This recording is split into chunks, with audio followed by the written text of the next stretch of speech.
That's the way it goes. One wrong move during join-up, and two pilots washed out forever. Let's just take a look at what happened.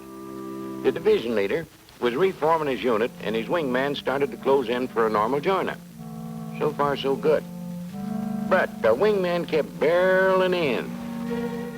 When he finally realized he was closing in too fast, he threw up a wing to slow down, but too late.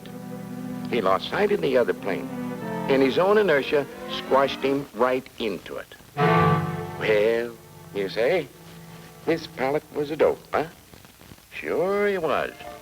And there's lots more like him. Flying into join-up collisions every day.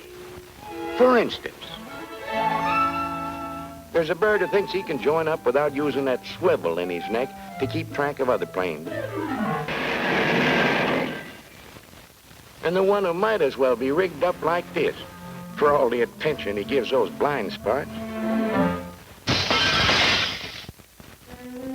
Or how about the flyer who'll risk making a join-up when his section leader's between him and the sun and then climbs right into his tail?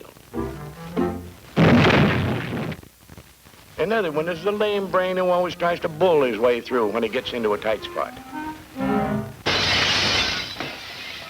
And his cellmate, the sensitive pilot who's afraid to pull away from a bad join-up for fear of being laughed at. Then there's the pinball, who doesn't know where he belongs and thinks everyone else is looking out for him. And there's the dreamer, who's always got his mind on a different kind of join-up. And our old friend, the show-off.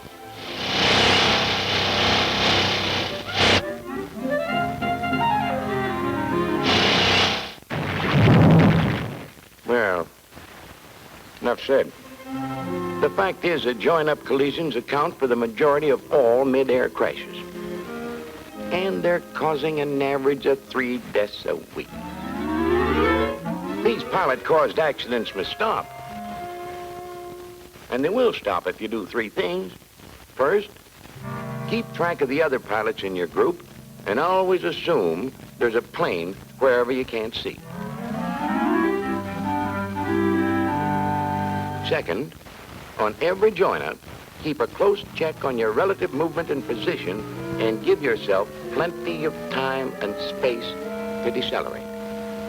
And third, no matter whether the join-up is from above, below, or from the side, close in cautiously, using a very small speed differential so that you just ease into position. That's the right way, and it's the way the really good pilots do it.